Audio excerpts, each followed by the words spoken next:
So, yeah, I had a baby with my gay best friend. It's something I've been pretty open about, but I haven't explained all the little bits and parts on camera here for YouTube since my podcast. So, here it is. Let's hop in. In a nutshell, hi, I'm Meredith. I'm a single mother by choice. I am living in a multi generational household with my mom, who's helping me raise my young son, Oscar. He just turned 5 months old, guys. What do you think, bud?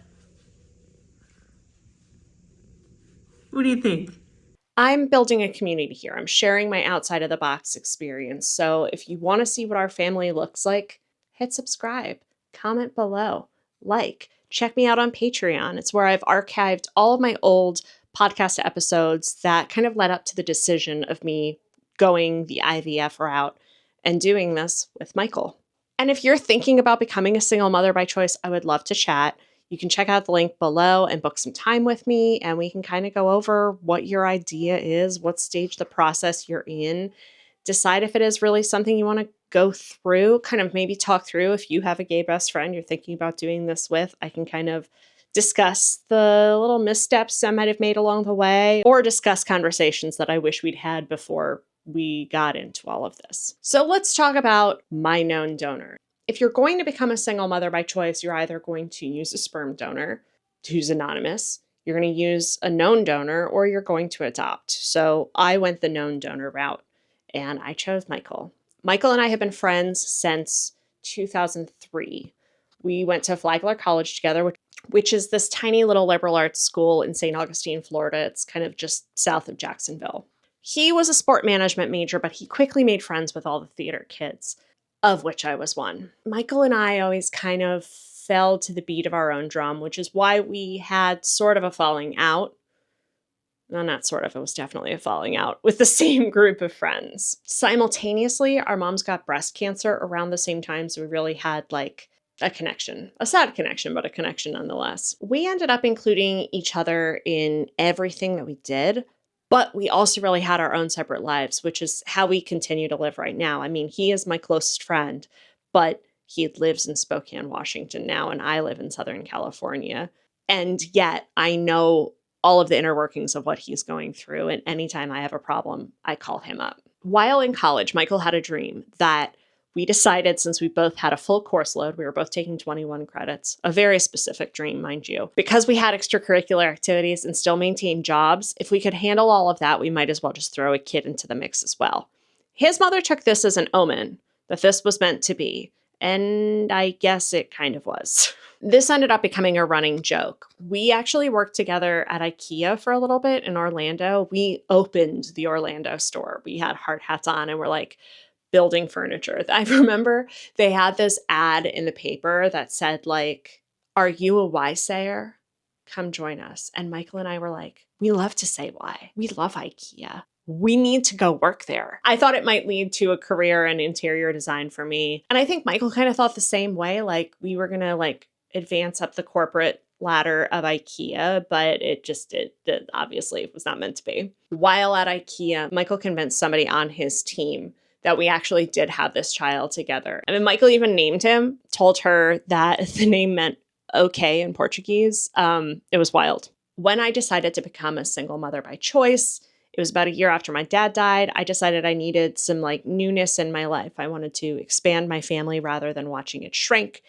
And I didn't consider the anonymous donor route. I actually remember reading a story about a guy who is referred to as the sperminator and has inseminated many, many women. Not in the bad way, like not in the Netflix Man with 1,000 Children way, but in the like, I don't know, ladies want this and I'll give it to him. And he shows up at birthday parties and stuff. And I was like, that's kind of interesting. On paper, I don't think that's for me. But, you know, I always return to the joke that Michael and I had about doing this together.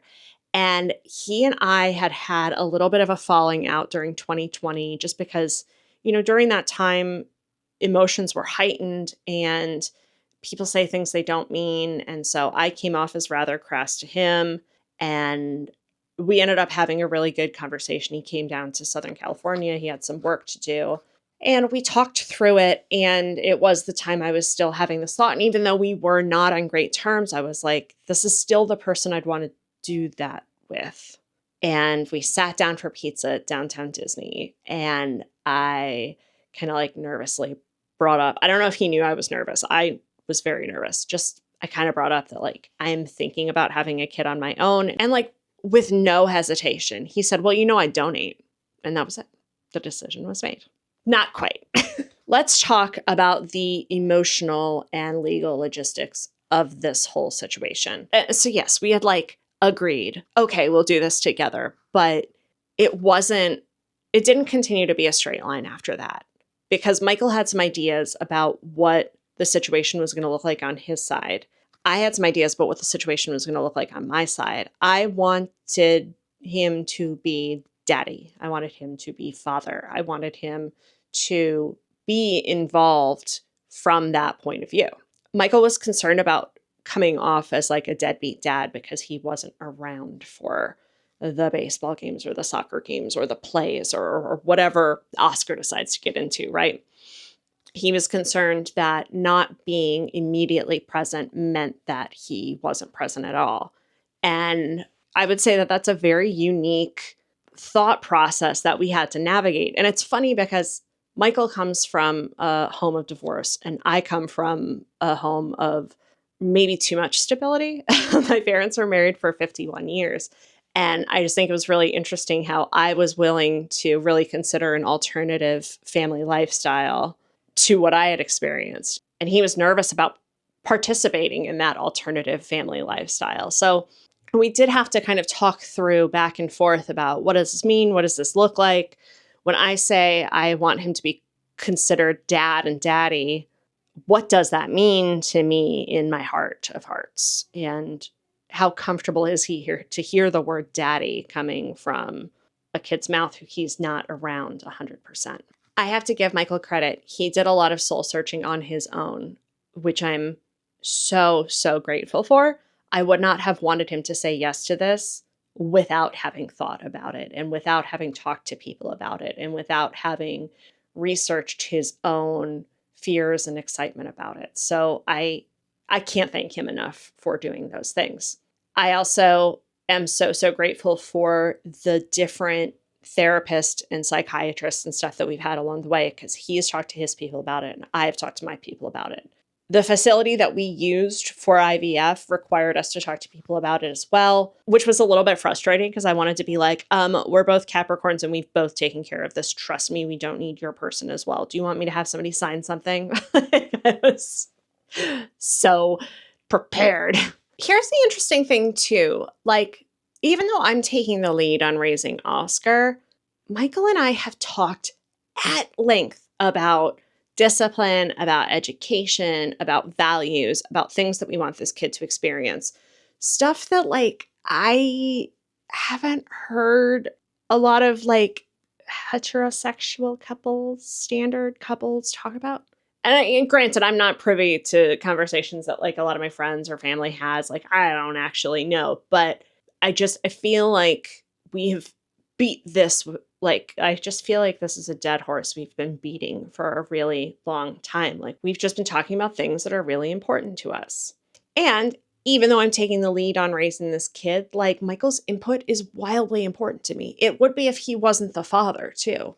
I mean, on boy stuff, biology or headspace, what have you. Like, I'm so glad I have him to talk to about, is circumcision important?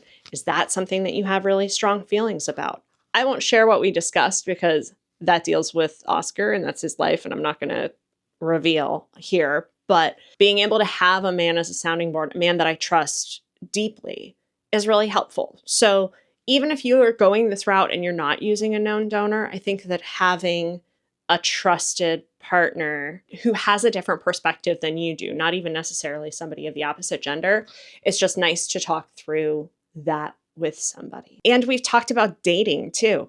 Like I said, he's from a home of divorce. I am not. And he witnessed his parents dating other people, and I didn't. And so he's given me a lot of advice about how to frame things for Oscar when, God willing, I find somebody who wants to get with all of this. Has any of this gotten weird emotionally for us, I would say those early months of the DIY period, we never slept together ever. The most we've ever done is one drunken kiss at a party. And that wasn't even a kiss, that was like two mouths clashing in a moment and then not. We used a Mosey baby kit, and we used just some DIY supplies that I got from Amazon. And I did a little bit of syringing. So there was a sample that he had placed upon a countertop that I would retrieve, or he would bring to me, and we would like not make eye contact, and I would do my best not to not take any deep breaths through my nose. And it didn't work. So that was awkward. But like driving him to donate at Kindbody wasn't. By that point, it had become so clinical that it wasn't a big deal, and we had a lot of fun making jokes about it. He actually donated on Valentine's Day, so a holiday that has never meant anything to me.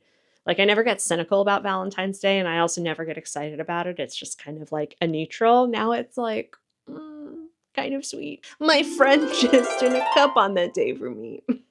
Now, legally, we did have a document that was drawn up. California requires a form to be filled out for such a thing. So we did that.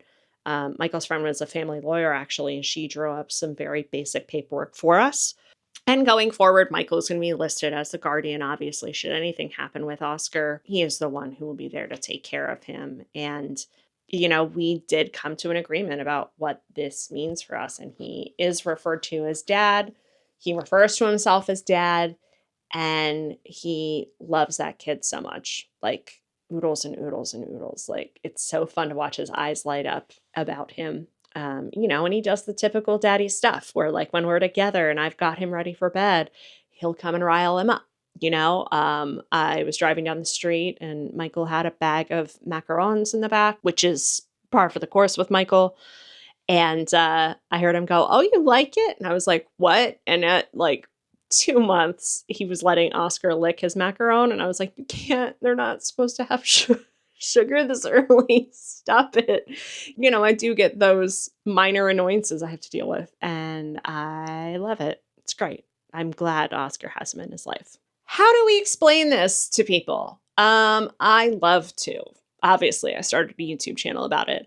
I like to watch people's reaction because it gets one of two reactions. The overwhelming reaction is, "Oh my God, I love that. That's so sweet. Oh." Generally, I would say 85% of the time, people think this is wonderful. Now, I live in Southern California. I'm sure if I lived in a much redder state or a country that didn't value human rights, that I would get a much different reaction. But man, oh man, am I glad that I live in Southern California. Very, very infrequently do I get a negative reaction from people. And usually it's not outwardly negative. It's not somebody telling me directly to my face, "I think that's messed up." There's been a time or two where I've seen somebody wearing some kind of American flag paraphernalia at some point of the year that doesn't usually require one to wear patriotic paraphernalia. One of the women who did my mammogram was wearing like stars and stripes earrings. And I mentioned something about, "Oh, my gay best friend is going to be the daddy once I get through." I had a whole breast cancer scare right before I had implantation. And she was just like, So props to her for not saying anything, because I would have took her to task while she was squeezing my boob. But anyway, it always elicits something. I like pushing the boundaries of what people see as acceptable. When I was younger, I really liked needling, and I don't needle as much anymore because I don't want to cause myself, like, I don't want to expend any extra energy that I don't need to. But like, for instance, the contractor on our ADU, which I explained a couple weeks ago, we just converted our garage into a studio apartment, said something about like, "Oh, at this age, they really need a man in their life." And I don't think he thought about what he was saying and who he was saying it to, and I just jumped right into action. And I was like, that's why I'm really glad Oscar has his father as a role model. And then he kind of started to ruffle back, and I ruffled right back because this mama bear is not going to take that. Thank you. But anyway, sometimes it's not worth it. Like there's not enough time, or you're talking to somebody who like English is not their first language. So even trying to like explain, like even trying to like use the correct verbiage of like gay best friend or like they like, so sometimes we just pretend we're a couple and we're really good at it. I think bottom line here is like Oscar is gaining so much more than what is being taken away from him, but nothing's being taken away from him because this is the life that he's always going to lead. Michael is always going to be his father. I'm always going to be his mother. We are the DNA that he comes from, and that is what it is. So he could have never been born of a heterosexual couple. So Oscar's got a ton of family that loves and cares about him so much. I think that, if I'd had a donor conceived child, I would be constantly wondering, like, is that the shape of his father's eyes? Like, does his grandmother's thumbnails look like that? Is he gonna want to play football because his grandfather liked that? Like, I have so many questions, and I don't know that I could have gone the donor route. Now, I've read a lot of people online that are like, I'm really glad I don't know any of that, and he is just mine, or she is just mine. And that's great for those people. I love that. Like, I am so glad that it's different strokes for different folks. I'm not going to make a joke about strokes and donors. Not going to do it. Oscar is learning about all different kinds of love, right? Because Michael and I love each other dearly. We don't often say it to each other, and we don't often like hug, because that's just not the relationship that we have. I do have friends that I'm very affectionate with and squeezy, but Michael's not one of them. We just don't operate like that.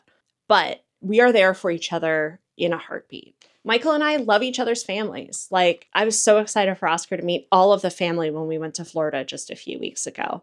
I am thrilled that he has a grandfather here that he can meet and talk to and see and hug, because unfortunately, my dad is gone and he doesn't get to have that. Also, Michael is in a romantic relationship, so Oscar gets to see what that kind of love looks like, and hopefully he'll see it from his mother too, when I find a lovely gentleman or lady. Who knows? Oscar gets to see enduring love. Like I said, my dad is gone, but my mom will always love him, and he's going to see what love looks like beyond this mortal coil. And that very basic husband plus wife equals child.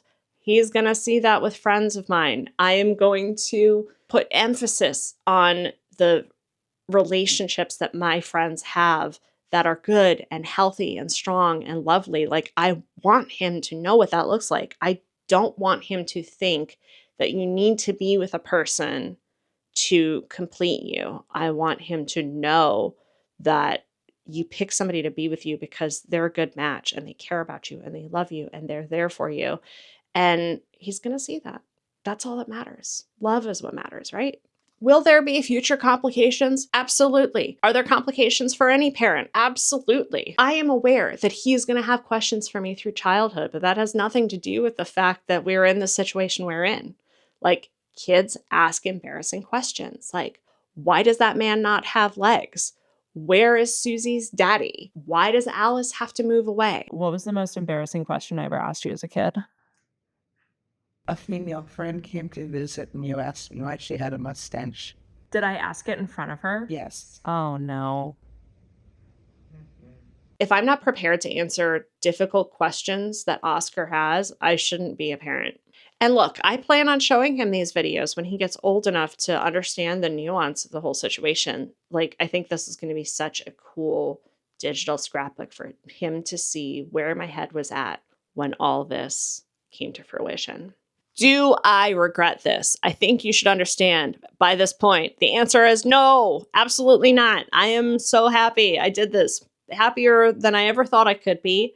I just did a video last week about how I lost my job. Trump is president. The world is going to hell in a handbasket, but I have just never been happier. This is great. This is not a setup that would work for everyone, but it works for us. Oscar is surrounded by love, and like I said earlier, that's all that matters to me. If you've made it this far and you'd like to send Oscar a little love as well, hit us with a heart in the comment section below. I am more sure of my decision than I ever have been. So no, I don't regret it. If you want to see how this modern family continues to work, stick around and subscribe. I am really thrilled to share where we're going. I've got some exciting stuff coming up on the horizon that I have a good feeling about everything, even though I have gone through most of the money in my bank account. I'm waiting for a severance check to hit. And then after that, I don't know what's going to happen, but we're going to figure it out together. I think convincing yourself that things are going well is half the battle. So check. Thanks for following. Have a great week and see you later. Nana.